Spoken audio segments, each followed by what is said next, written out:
As supervisor, I know that it's really a kind of a nonpartisan seat. I mean, it's not Democrats, not Republicans. You guys are supervisors for the entire community. But how would you describe yourself as an elected official? And what I mean by that is, what would you say would be your operating principle as a politician, as a person who represents individuals in the district? And what would you describe your temperament as a supervisor to be?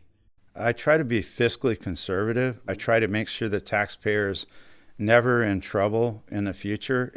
That's been challenging, especially with the retirement costs that have come and are going to come in the future. I've always been a registered Republican.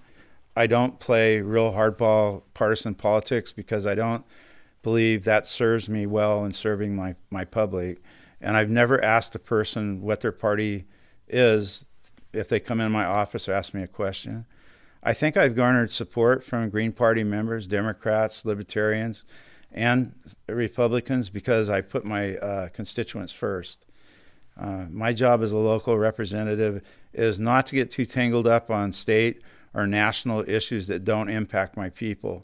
Now, I have personally very strong beliefs that don't come up at my level of government, so I don't talk about them. I don't bring it up. That's between me and my fellow conservatives to argue about or something. But I hope that explains what I do and how I treat my office.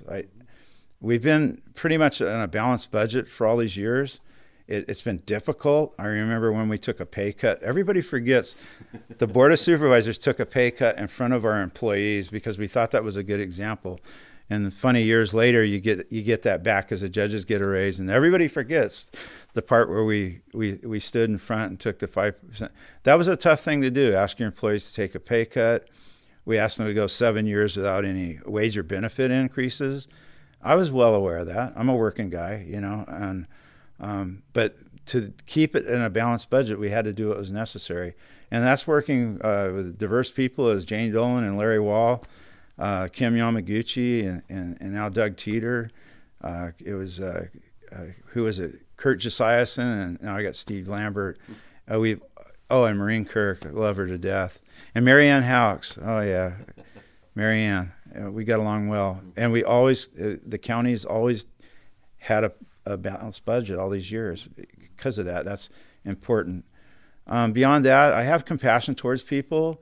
I think it's great that we have Maureen on there. Has a lot of compassion towards people, where I'm probably more pragmatic about it. Mm-hmm. She has a really big heart and love her for it. But we want to help people that are truly in need.